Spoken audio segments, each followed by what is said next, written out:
We're getting ready to deploy a substantial number of VNICs, possibly 10 per server. So if I have 8 servers in my environment, am I responsible for configuring 80 MAC addresses manually?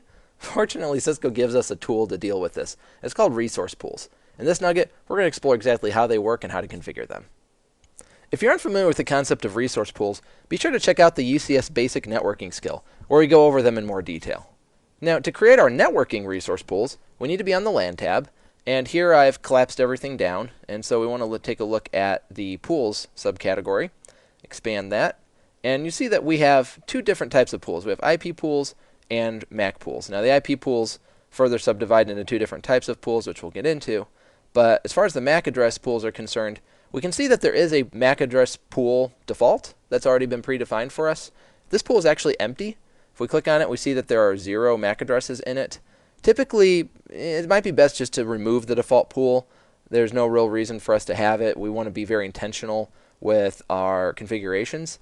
And so, a lot of times we'll just go ahead and delete the default pool. With that gone, we can create our own MAC pool. And so we right click and say create a MAC pool. And we are going to give it a name. Now, I tend to recommend that we have 2 different MAC pools, one for Fabric A VNICs and one for Fabric B VNICs, remembering that each VNIC is only associated with one fabric at a time, even if failover is configured. So in this case, we'll call this MAC-A. That's probably a decent name. Don't need to give it a description. We could say something like Fabric A, MAC addresses. No real need to do that. And assignment order, tend to just leave this on default, let UCS dole out the MAC addresses on its own terms, but we can force it to go sequentially if we want. And it just, sometimes it's best just to let it do its thing. So from here, we can add a block of MAC addresses. And the first thing we see here, we can configure the entire MAC address, but these first 3 octets are the OUI, or the Organizationally Unique Identifier for Cisco UCS specifically. So highly recommended that we do not change this, because otherwise we might end up having duplicate MAC addresses in the data center, and nobody wants that.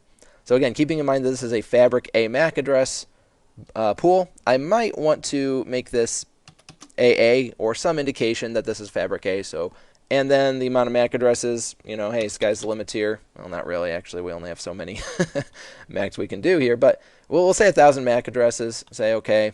So it gives us our range here. If we expand it a little bit, we can see it's from 00, well, let's look over here, from 00 to 3:E7. So that's our MAC address range. Now, again, this is for an entire pool for A. We could add more MAC addresses to A, but we want to finish this.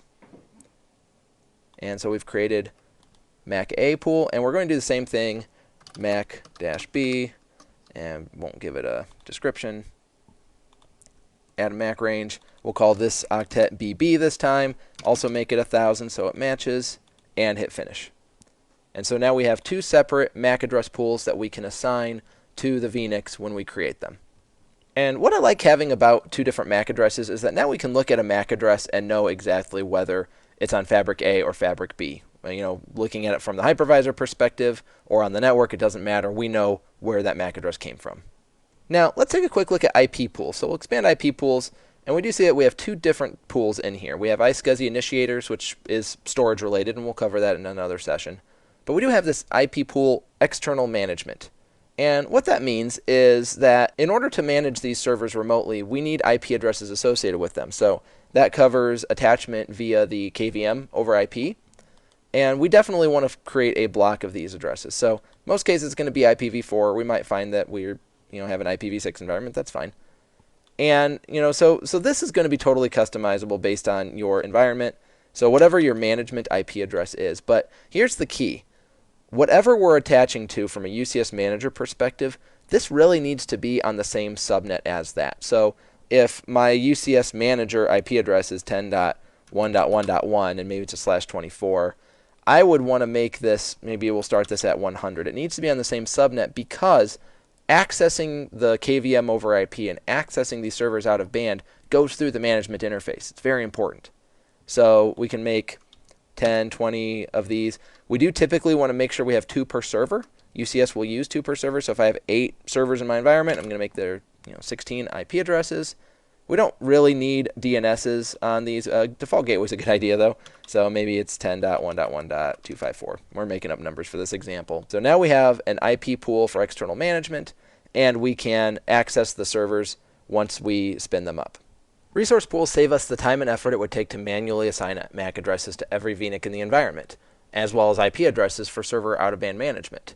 By creating these resource pools, UCS will deliver these resources automatically, and we don't need to worry about duplicates. I hope this has been informative for you, and I'd like to thank you for viewing.